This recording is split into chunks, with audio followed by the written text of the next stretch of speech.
we find some of these children growing up as idiots and problem children, developing violence of temperament and growing into unsocial beings who are not allowed into schools or institutions.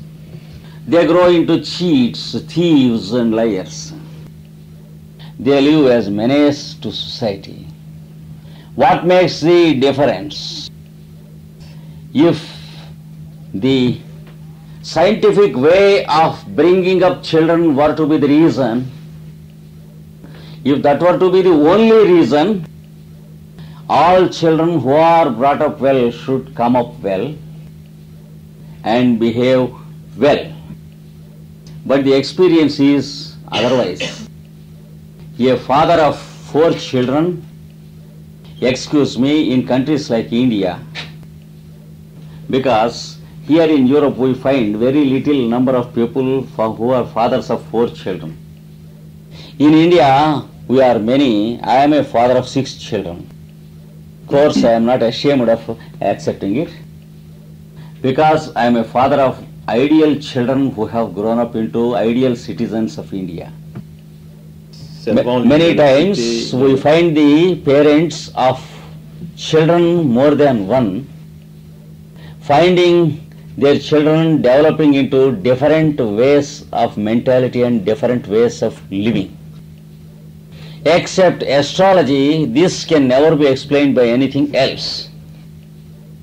And we have very many scientific reasons to explain this through astrology.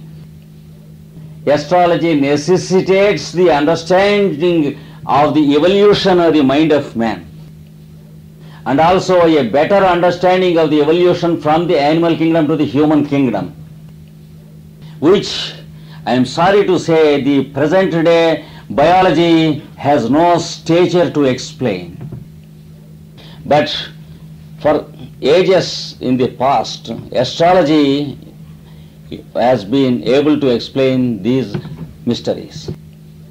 Astrology explains us that we are living as contemporaries in this world, but we are, when compared to the animal kingdom, we exist in many degrees of seniority of human promotion. You have come into the human kingdom 10,000 years ago. Another person might have come to the human kingdom 1,000 years ago, and another person 100 years ago. 3 people existing as contemporaries on this earth show 3 different degrees of human nature and understanding. And the more number of years that a human soul has traveled into the existence of the human body, the more will be the human way of doing things. So if we attempt from the point of view of the sociology or the politics or the economics of the day to bring an equality of the understanding to all the human beings of this globe, and it is only to discover that it is a failure, because life is beyond definition and beyond conditioning. And when we know the seniority of souls in the human kingdom in the relative degrees, we will understand the meaningfulness of the difference of our behavior. So astrology necessitates us to understand the law of evolution more than what biology makes us understand. So there is a merging point of biology with astrology, which I hope during the first one-fourth of the next century the students are permitted to study in the colleges and the universities. Similarly, there are many things that astrology reveals to us by a proper study of the branch of science. It makes us understand the seeds that are sown in our psychology. Just as the tree in our garden depends upon the seed sown by us, the career that is to sprout from our brain from time to time will be germinated by the nature of the seed we have sown in us. And once again, this necessitates us to know the law of rebirth and the law of reincarnation. Sure. And now we can have a comprehensive idea of what astrology is. Everyone can know his strong points and his weak points by having an idea of his own horoscope, and everyone knows what he is expected to attempt and what not, so that he may not meet failure, and when to attempt and when not to attempt. There is a season for everything to germinate, and the law of cycles which existed in the ancient sciences proves that there are seasons in the year, and there are seasons in our span of life which germinate the various aspects of our tendencies. If the agriculturist or the gardener has an idea of the seasons, agriculturist or the gardener, and sows the seeds accordingly, then only he will have results about his crop in the field and the garden. Similarly, a person will be able to know when he has to start certain things and when not he has to start by having a proper astrological view of his own planets. Planets on the physical kingdom which we see going around the sun have nothing to do with the planets in our horoscope. The planets in our horoscope are only symbols of our own tendencies, and the names of the planets we use in astrology are only symbolic. For example, if we say the sun is in the horoscope, we are speaking of the consciousness which we call I am in you and everyone. When the sun is conditioned in the horoscope by any planet, your I am is conditioned by psychological conditioning of your own behavior. The pure I am is called Atma by the spiritualists, and the conditioned I am is known by an intricate study of astrology. If one says that Mercury is weak in a person's horoscope, that does not mean at the time of the birth of the person the Mercury in the sky is weak and fatigued. That does not mean the Mercury wanted something to drink or eat at that time.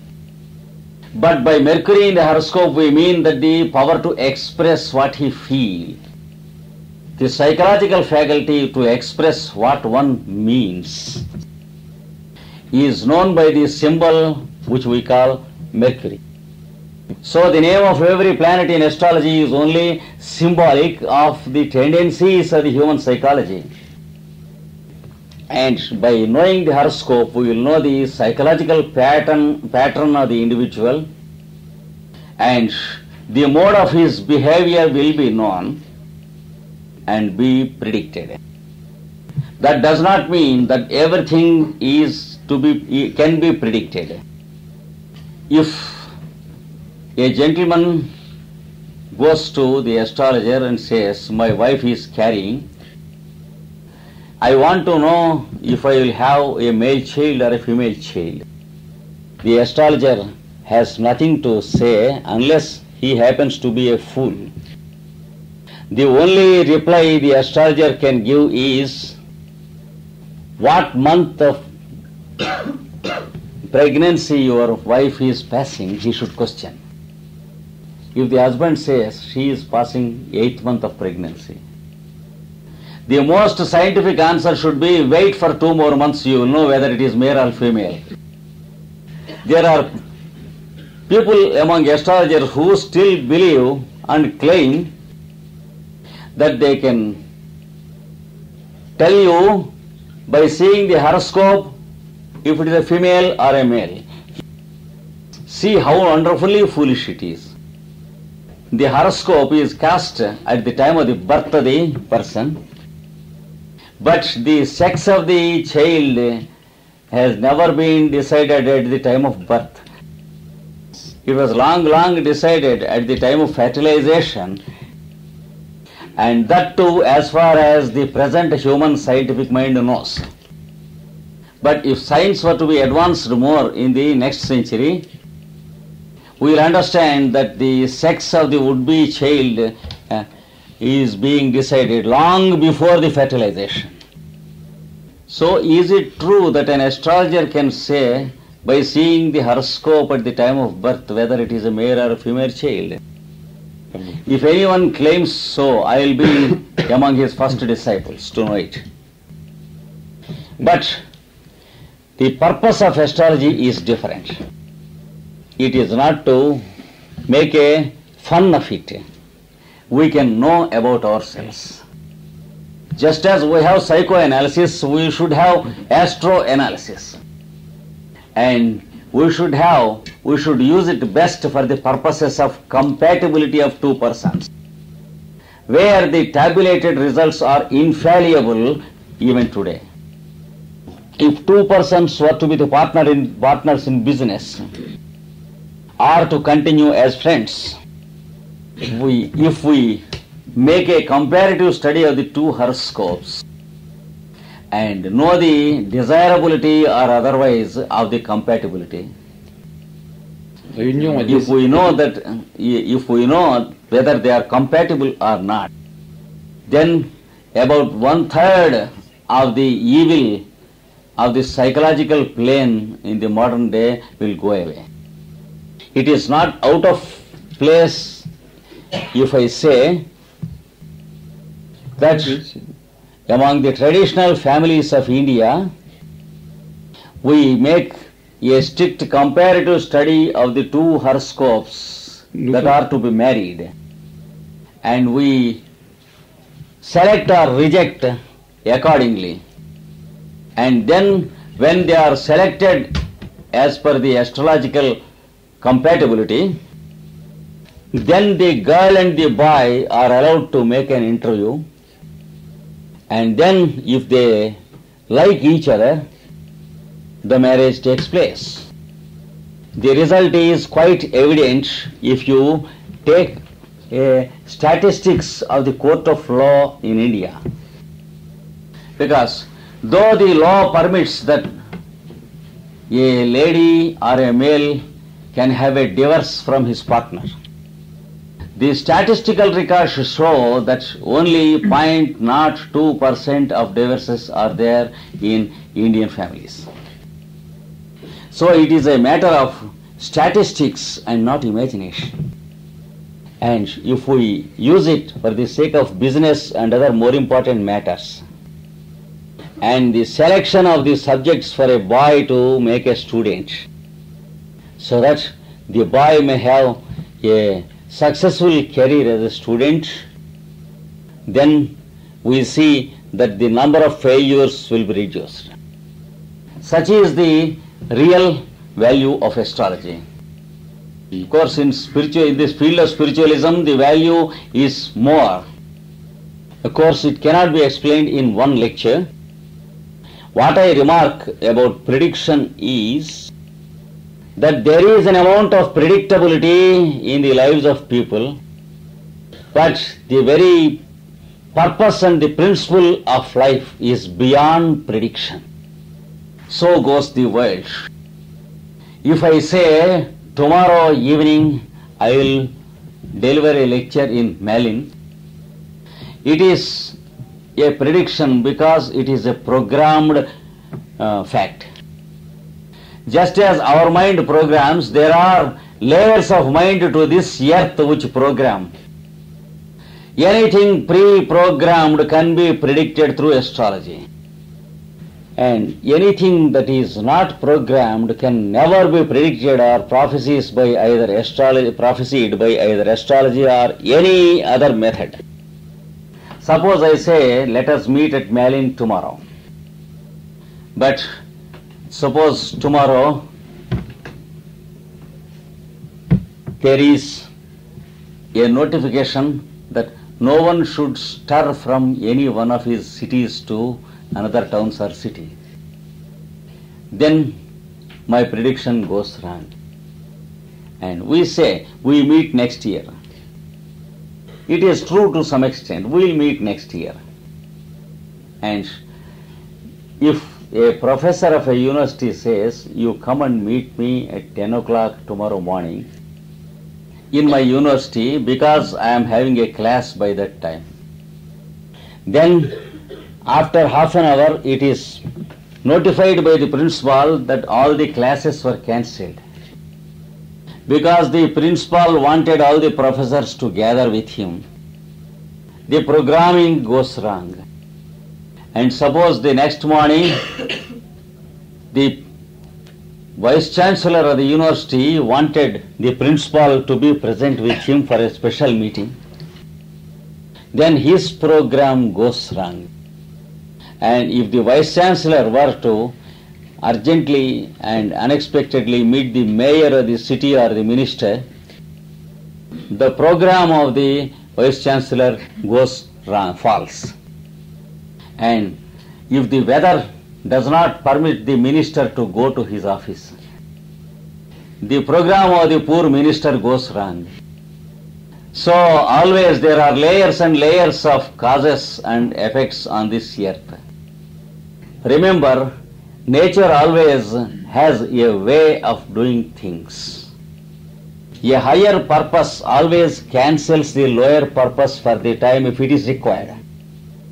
A greater advantage cancels the lesser advantage when it is needed. So goes nature.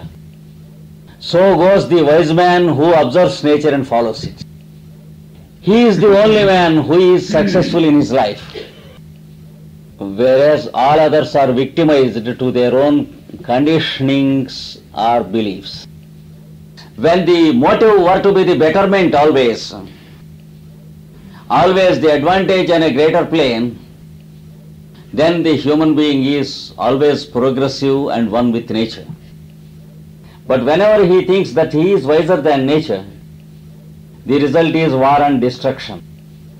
Now we will come to the third aspect.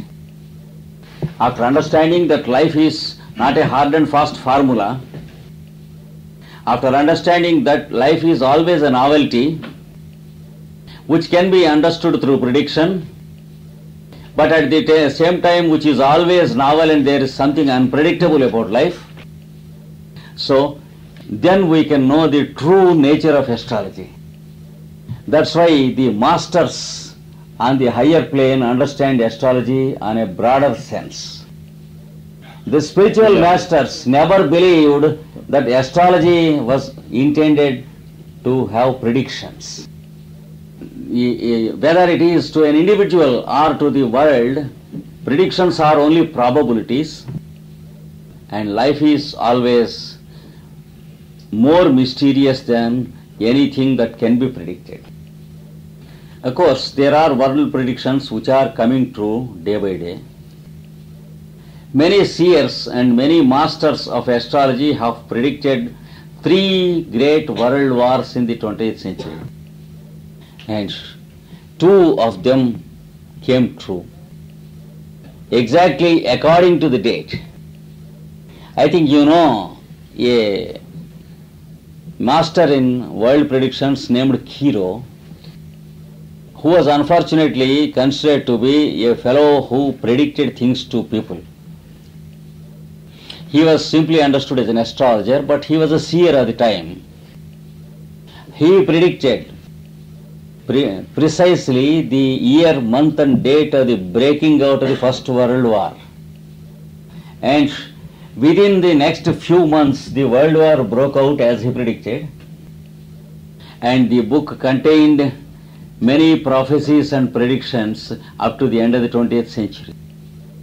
The result was that the English had to proscribe the book immediately. So immediately, for certain purposes, it was proscribed and suppressed. The books destroyed and allowed to print once again without the dates. Now you find the publication published without the dates. And in that book, which was published in 1913, that is a few months before the First World War broke out, it was predicted that there would be a Second World War. And it was also predicted that there would be a Third World War, the War of Wars, which he identified with the prophecies of the Old Testament in the name of the Armageddon. So, he predicted exactly that the war would take place somewhere near the Suez Canal, and the main issue for the global war would be inflammable oil. Now you can see the book published in 1913 having these lines. In the same book, it was predicted that the British would leave India to itself independently, and that India will go into many troubles after it gains independence. And finally, the following sentence is given there in the book even now. The land of India will be mercilessly cut and distributed among the sons of Brahma, Buddha and Muhammad. And that is, the sons of Brahma means the natives of India. Sons of Muhammad means those who have taken Mohammedanism in India. That means the separation of Pakistan was predicted in 1913. Similarly, the many rises and the falls of the so many countries you can find in that book. It was done under the guidance of certain calculations given by himself, explained by himself in the same book. For example, some calculations were taken from the measurements of the pyramid. The measurements of the pyramid in Egypt, which stands as the pattern of the solar temple.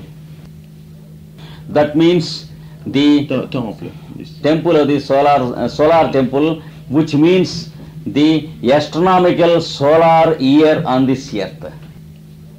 And some of the calculations he based on the precession of the equinoxes of the ancient Indians, and some of the calculations he has taken from the Old Testament calculations.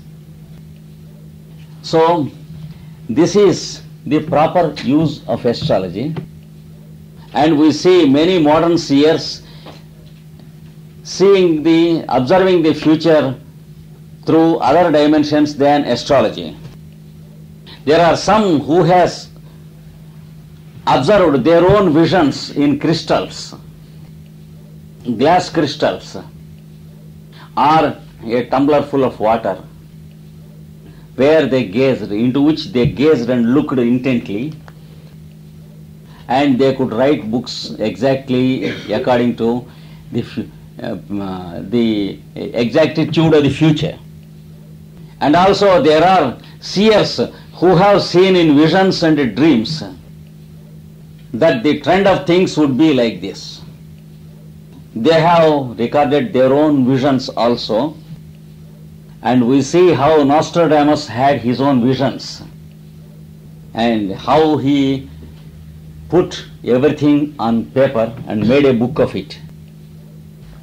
We see many people following in the same way, and there is much in common about what they predict. And one more thing I tell you about the ancient Indian scriptures. It is said that just as there are seasons in the year, there are seasons existing in centuries and the cycles of thousands of years. And the cyclic way of recurring of incidents will be there in history of the world.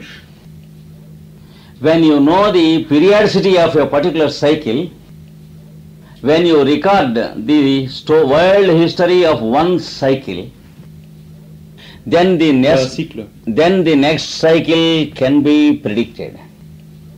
That is what is described in the opening pages of the great epic Mahabharata.